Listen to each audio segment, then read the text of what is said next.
So good afternoon guys, आप सभी का स्वागत है और मैं आप सबको स्वागत करता हूँ। सो আজি আমাৰ ইভিনিং এটা আমাৰ নতুন পাৰিবাৰিক ধাৰাবাহিক আহি আছে, য'ত বহুত কমেডি, অলপ ছেডনেছ, অলপ পাৰিবাৰিক ঘটনা আৰু ডেইলি জীয়াই থকা আমাৰ জীৱনৰ যিকোনো কথা আৰু যিকোনো চলি অহা এইবোৰ ঘটনাৰে আমি এই ধাৰাবাহিকখন বনাইছোঁ, যাৰ নাম হ'ল হাংগামা। চ' গাইজ, আজি বিয়লি 6টা বজাত আহি আছে শ্যাম কুমাৰ চেনেলত এই চিৰিয়েলটি, যাক আমি প্লেন কৰিছোঁ অলমষ্ট কিবা কিবি নতুন ছাৰপ্ৰাইজ দিম আপোনালোকক, বহুত ধুনীয়া ধুনীয়া ছাৰপ্ৰাইজ দিম আৰু নতুন কনচেপ্ট, নতুন থট লৈ আহিছোঁ আৰু বাকীখিনি পিছত কৈ থাকিম। চ' চাবলৈ নাপাহৰিব বিয়লি 6টা বজাত হাংগামা। আমাৰ টিমটো মিলি চন্দ্ৰমা প্ৰডাকশ্যনৰ বেনাৰ আণ্ডাৰত এইখিনি চিৰিয়েল বনোৱা হৈছে। চ' আপোনালোকে চাবলৈ নাপাহৰিব হাংগামা।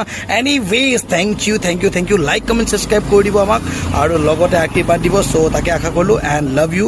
আৰু ইয়াতে অসমীয়া, হিন্দী, নেপালী, বেংগলী, বিহাৰী চব ভাষা ইউজ থাকিব, মানে চব কালচাৰৰ মানুহ ইউজ কৰিছোঁ আমি। চ' তাৰ কাৰণে